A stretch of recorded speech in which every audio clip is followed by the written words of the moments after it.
चारों धामों में से एक पुरी का जगन्नाथ मंदिर अपने आप में कई रहस्य समेटे हुए है। मंदिर के अद्भुत आर्किटेक्चर के अलावा अपनी ओर ध्यान आकर्षित करती हैं यहाँ पर स्थित भगवान विष्णु के अवतार जगन्नाथ, उनके भाई बालभद्र और देवी सुभद्रा की अधूरी मूर्तियाँ, जिनके पीछे भी कई सारी मान्यताएं जुड़ी हुई हैं। सामान्य मूर्तियाँ जहाँ मेटल और पत्थरों की बनाई जाती है, ये नीम की एक खास लकड़ी की बनी होती है।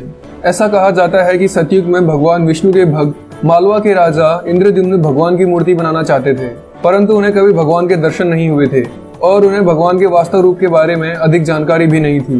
पर भगवान श्री हरि ने उन्हें सपने में दर्शन देकर मूर्तियों की रचना का निर्देशन दिया और कहा कि पुरी के समुद्र तट पर तुम्हें लकड़ी का लट्ठा मिलेगा, उसी से मूर्ति निर्माण कराओ।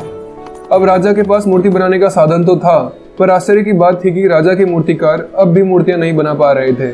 वे जब भी कोशिश करते उनके सारे मूर्ति बनाने के उपकरण टूट जाते और वो इसी तरह असफल होते रहे।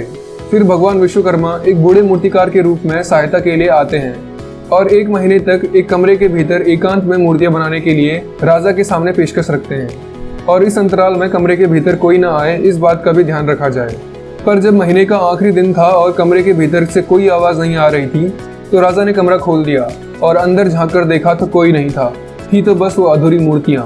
इस बात से राजा को बड़ा अफसोस हुआ, पर भगवान विष्णु ने सपने में दर्शन देकर मन भारी न करने को कहा। मूर्तियां भले ही पूरी ना बनी हो, पर भक्त और श्रद्धालु अपनी पूरी श्रद्धा से यहाँ पर दर्शन के लिए आएंगे।